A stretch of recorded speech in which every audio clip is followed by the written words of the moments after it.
Magandang araw mga kaibigan. Good news po ang pag-usapan natin ngayon. Isang walang pambubudol na survey na kung saan panalo ang karamihan sa mga senatorial candidates na inendorso ni PRRD. Number 1 po si Congressman Marcoleta at kasama rin sa Magic 12 si Attorney Vic Rodriguez. Then kung may time pa tayo, pag-usapan natin yung birada ni Senator Bato kay Congressman Paduano. Ito, vlog ito ni PH Update, isang DDS vlogger. Pakinggan natin siya. Na survey, ika nga. Yan sa Arch-like Media Solid Archers na yan. Ito kasi yan mga kababayan. Dito makakapili ko kayo kung sino Arch-like Solid Media Survey. It's an online survey na marami ang nag-participate.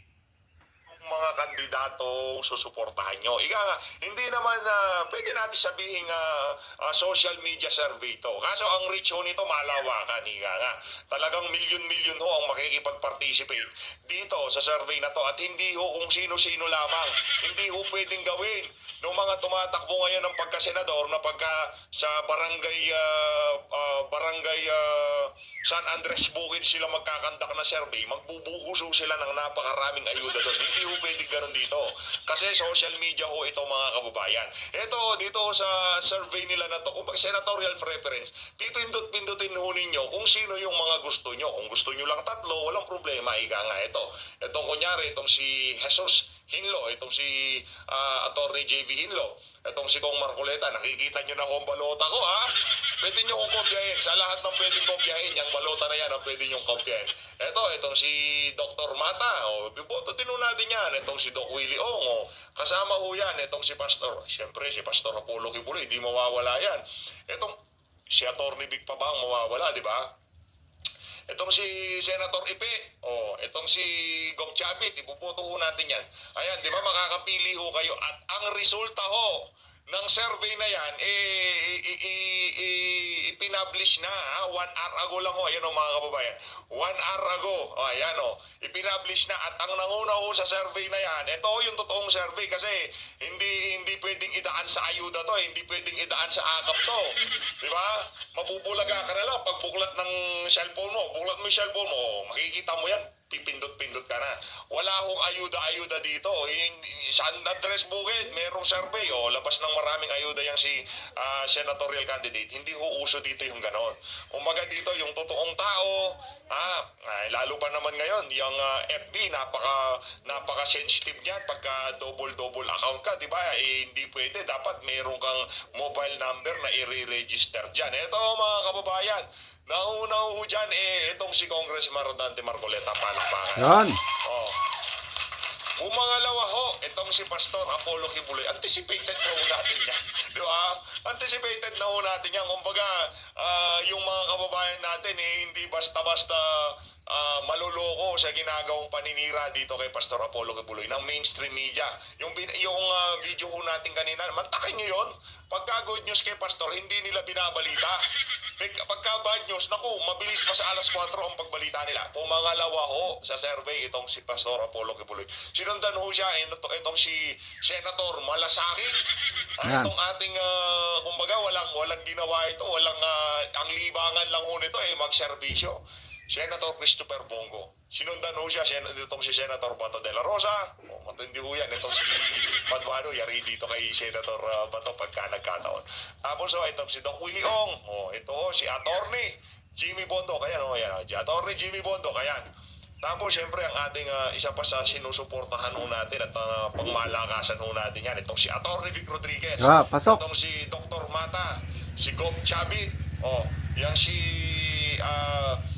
Senator Ipe Salvador, palakpakan ho natin, PDP yan huwag nyo na kung pansinin yung pang number 11, palit nyo na lang itong si Number 11 si Willie Revillami. Attorney JB Hinlo, tapos itong si Attorney Lambino, nandito siya sa baba. Ano ba yan?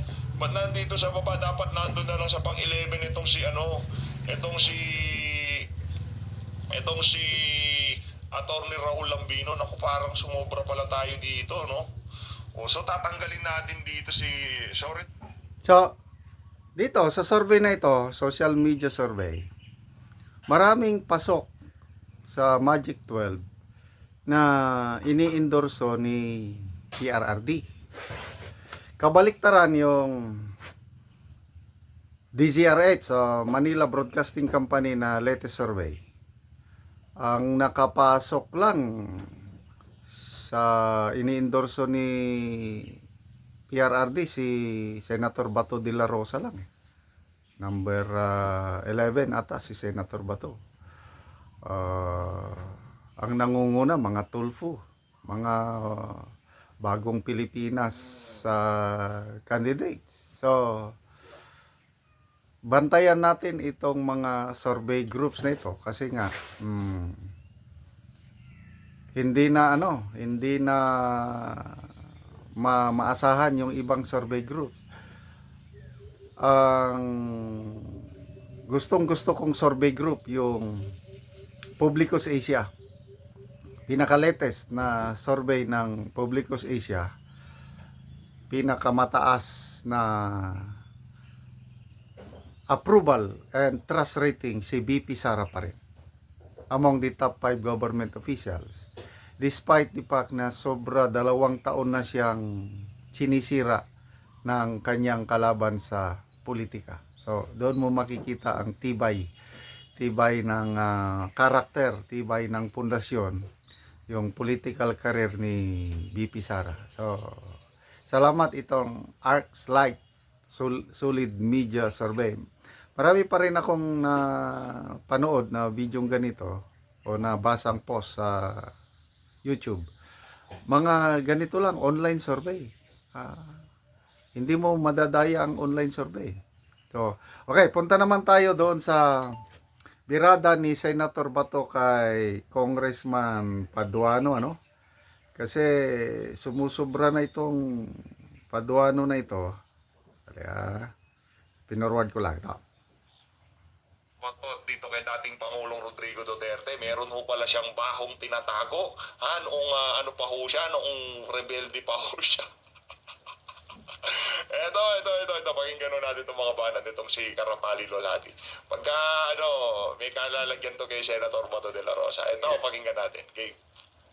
Let me remind my co-chair, Chairman Abante and Chairman Dan Fernandez, for not once again following our agreement or not exceeding at least the maximum 10 minutes in their speech. Nako, bubulan pa. Mr. Speaker, at the outset, I would like to express my gratitude to the leadership for allowing me to be a part of this endeavor, which I believe will greatly contribute to the nation. It is truly a great privilege to serve the country.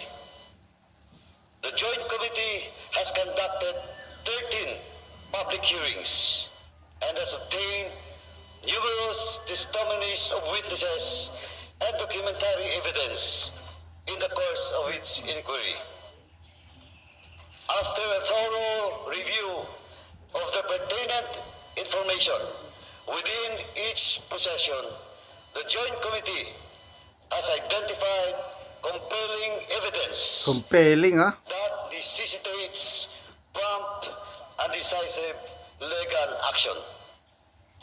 On the part of the Committee on Public Accounts, this began with its investigation into the anomalous property transactions in Mexico, Pampanga, particularly those involving former Mayor Teddy Tumang and his assistant, Mr. Roy Gomez. Ang ganda ho. It is now still at large. Ang ganda ho ng flow nung ano nila eh. Ang ganda ng flow ng pagbanat nitong mga congressman na to kay dating Pangulong Rodrigo Duterte doon sa mga kalaban ng mga amo nila sa politika diyan sa Pampanga, si Tumang. Yan ho kasi magkakalaban diyan eh pagdating sa politika, yang si Dong Gonzales at yang mga Tumang na yan, yung mga Gonzales at Tumang. Kaya talagang trinabaho ng House of Representatives yang si Tumang dito sa Congress na to dahil para makabelo itong anak nitong si Dong Gonzales. Politika ho lahat yan.